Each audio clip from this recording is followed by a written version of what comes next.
I'm about to bust.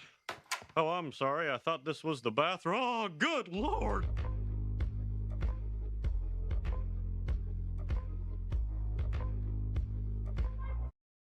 H.G. Wells' 1898 novel War of the Worlds is one of my favorite pieces of fiction ever written. Not only does it depict an alien invasion with a force that utilizes tripods and death rays, it shows us how a war with Martians would be fought. This was further conveyed in 1938 when a young Orson Welles did a radio Halloween special on the Mercury Theater on Air. In this broadcast, Wells depicted a radio host with breaking news on large tripods that were roaming through the countryside and laying waste to everything in sight. The result of this led to a quick panic from listeners thinking the report was real, and while some have argued the size of the actual panic, or even if there was one to begin with, it still shows the lasting impact of Wells' 1898 novel. And with that comes with many, many adaptations, such as the 1953 film directed by Byron Haskin, which is currently sitting in the National Film Registry, by the way.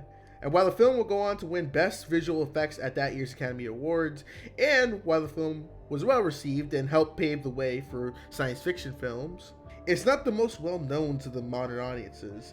That distinction would go to 2005's War of the Worlds, directed by Steven Spielberg and starring Tom Cruise. It looked to be a modern telling of the tale, bringing the Martian invasion to the 21st century, aka 2005, and it looked to be a box office juggernaut in the summer of '05, with its budget coming up to $132 million. And it did, achieving a gross of $603.9 million at the box office and getting nominated for multiple Academy Awards at that year's Oscars.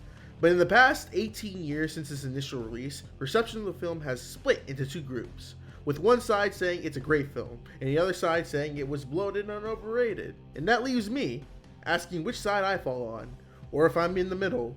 Well, that's what I'm going to find out. I'm Mac from Mac Movie Reviews, and this is my retrospective of Steven Spielberg's 2005 film, War of the Worlds.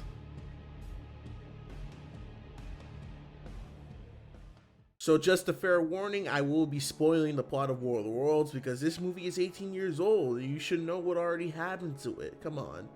In War of the Worlds, we follow Tom Cruise's character Ray Ferrier, a dock worker in Brooklyn, New York, who lives alone after a divorce that leads him to be a distant father. However, on this day, his wife comes by and drops off his kids so her and her new husband can visit her parents in Boston.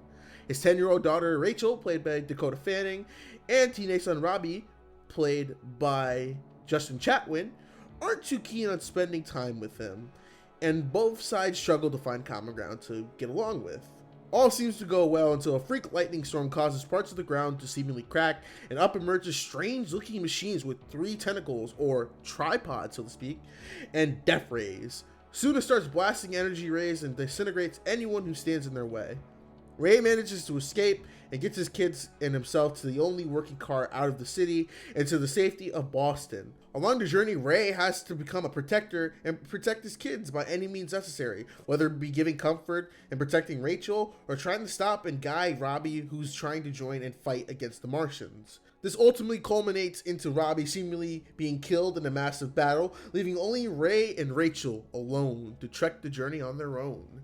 After a detour in Tim Robbins' basement and seeing the Martians take abducted people and suck them for their blood and use to fertilize the land, Ray and Rachel end up getting captured by a tripod facing a similar fate.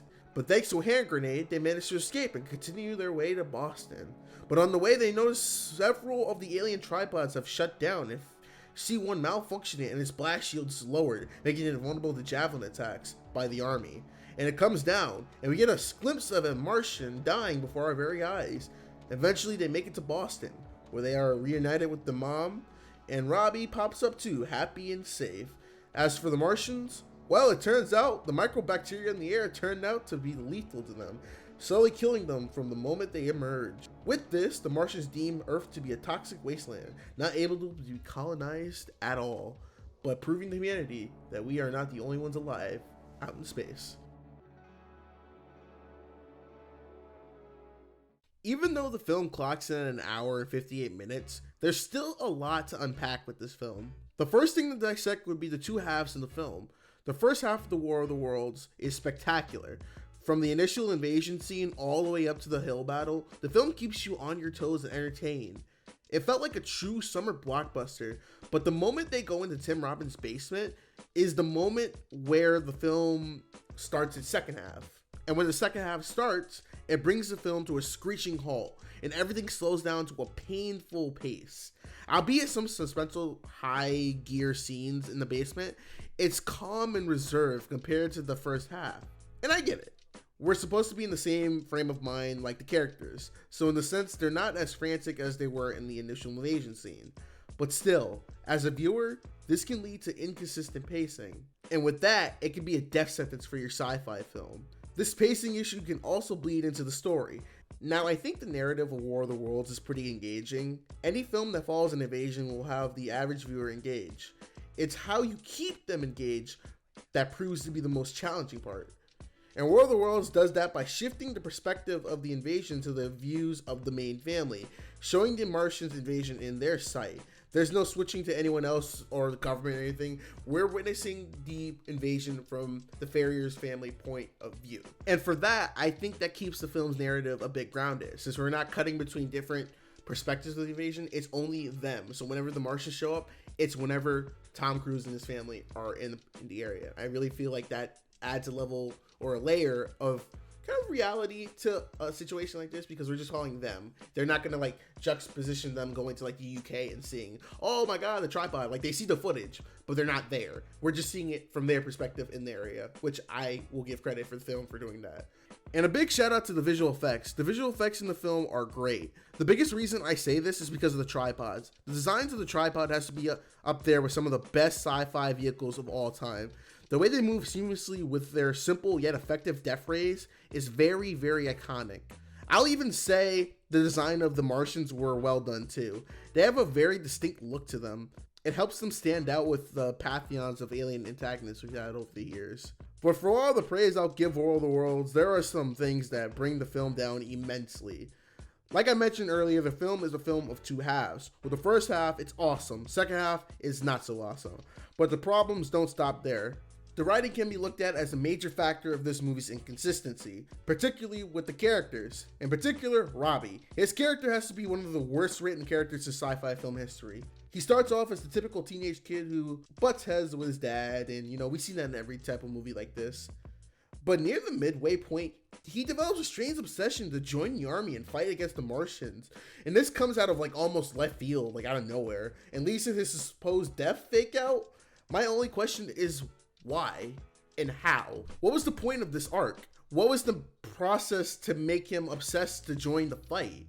Like, there was a scene where a plane went down in their neighborhood when they were hiding out from the Martians, yet he was like, after I want to go join, we should take one of them down. Like, it kind of just, he did a 180 with his character at that point in the movie, and there was no gradual build to it. Like, he didn't show any interest in the army before he saw the plane destroy his neighborhood. There was no real like progression to there. I think it's supposed to be an allegory for letting your kids go and make their own choices in life, or maybe I'm reading into it too much. Maybe they just didn't really think that much in with the writing, and that could lead to some very bad problems. But in reality, the one controversial aspect that everyone can say was dumb has to be the ending.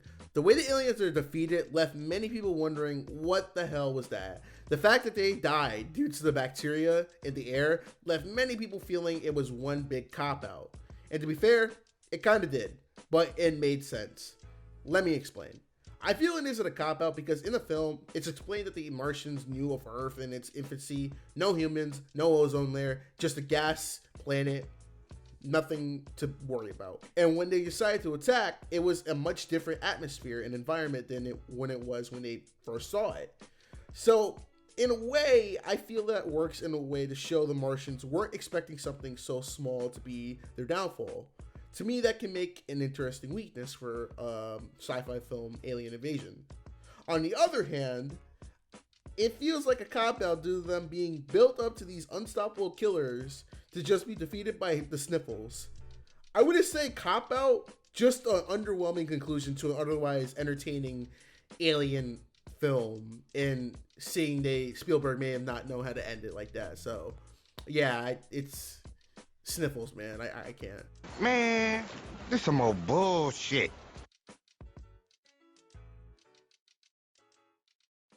With everything being said and done, what is my concrete feelings on 2005's War of the Worlds? Well, I can say that it was a mixture of good, bad, and okay. It's a mixed bag. It has the good elements of amazing visuals and a good narrative. It had its bad elements of shoddy writing and a lackluster ending. It has its okay elements of good acting and an intriguing invasion. So really, it's hard to say I don't dislike War of the Worlds. I still enjoy it the many times I watch this film.